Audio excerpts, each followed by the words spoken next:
Hoborculosis tomorrow. Right, 10:54. I'm up at 7 a.m. tomorrow for the above named short movie with my pal Andrew and his mentor in film, Jude. Think the dude from The Big Lebowski. The Jude abides. Just got home this weekend from a relatively sleepless weekend in Cleveland with my old pal Shasta McNasty and the ever-effusive Buff Bagwell. It was the first time I'd really talked to Buff, and I found him to be a genuine and likeable guy. We had a chance to sit down for a long, interesting conversation about almost everything in his life and career. In and around it, I went to both nights of the JT Lightning Memorial Show in Cleveland. I'd wrestled in that venue a lot when I was starting out, oftentimes on Sundays after Ring of Honor weekends. JT ran a solid show and was a respected man of his word. Like so many of his generation, however, he passed away long before his time, in his case from a totally unexpected cancer. It's frightening. Life is so fragile. While I was away, back in my home state of California, a young man went on a rampage with some guns and equally unexpectedly killed 6 innocent people on the verge of adulthood and the rest of their lives. Maybe never even knew the guy. And now the entire remainder of their lives snuffed out in an instant. I struggle to find any words, except again how fragile that thread is that holds us all from death. After reading my last blog, my pal Tim informed me that my blogs of late have been somewhat, repetitive.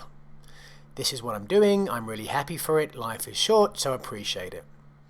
I guess because I always write this last thing on a Sunday night, it finds me in a nostalgic mood, and this is the sentiment that most resonates at that time, as it does now.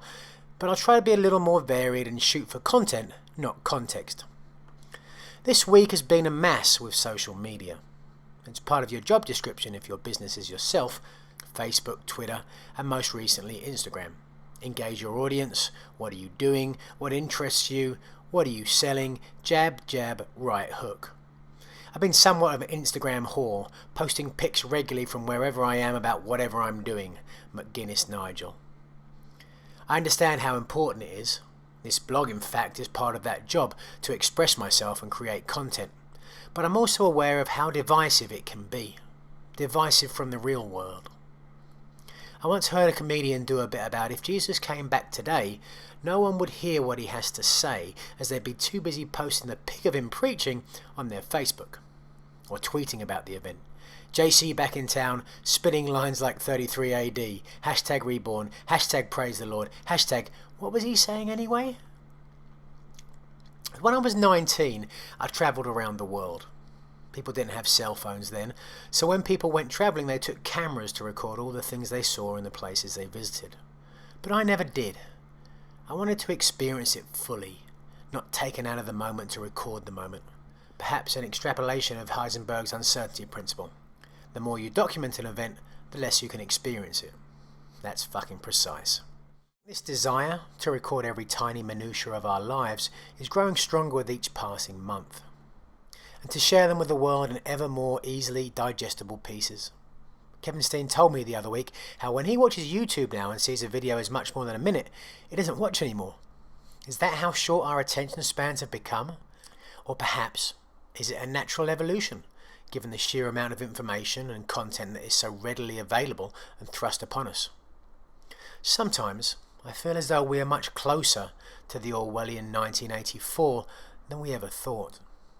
Words and thoughts have indeed become shorter, simpler, but certainly not better. The other day I had lunch in a nice juice bar restaurant. I saw a pretty girl with radiant mousy hair come in with what appeared to be a financially well-to-do boyfriend. They ordered, he paid, they found a table, sat down, and immediately brought out their phones to begin swiping. It has become an almost hypnotic ritual within our society. When a plane lands, the first thing we all do is reach to our phones like Pavlov's dogs. Sat with a friend or partner, another unique and hopefully interesting human being, we unabashedly find them less interesting than the rest of the world, incessantly reiterating their lives' minutiae on the window of this little electric box. How can one person expect to compete with everyone else? I wondered if that couple had ever just sat and talked to each other. when they first met, surely that spark of real-world connection was more engaging than the banal reiteration of innumerate people around the country and world. I went out to eat after the last show at ROH, and half the table spent more time looking at their phones than each other. It's become part of their generation. Does it mean they're any less interested in the people physically in their lives? Perhaps. Perhaps there will come a time when people don't communicate in the physical world at all. Our souls will become nothing more than the binary ones and zeros of computer code, frighteningly like the world envisioned in the film The Matrix. As a race, are human beings becoming more easily controlled and less able to think for themselves? I don't think it's an easy question to answer. I don't believe something like the Holocaust could happen again in civilized society. But I think we certainly have fewer freedoms today than we had even 30 years ago. Information that would have been easily hidden away from public today is easily disseminated online. Yet what happened on September 11th, 2001 is a frightening indication of perhaps how our perception of reality is even further away from the real system in place than ever before. It makes your head swim, right?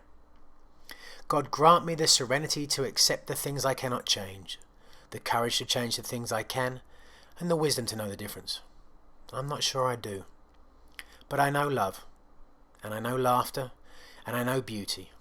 I know the experiences in the real world that make me feel alive, and I implore you to pursue them too. Let other people tell the world about them on Facebook. Of course, what am I doing as soon as I finish this? Posting the link on Facebook and Twitter. That, my friends, is irony, and some would say hypocrisy.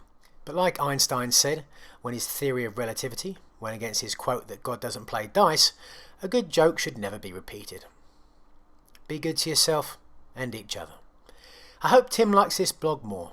Given he's mentioned twice in it, I'd say it quite likely. Let me know your thoughts, and follow me on Instagram for all the funny pics and hashtags your physical world escaping hearts can desire.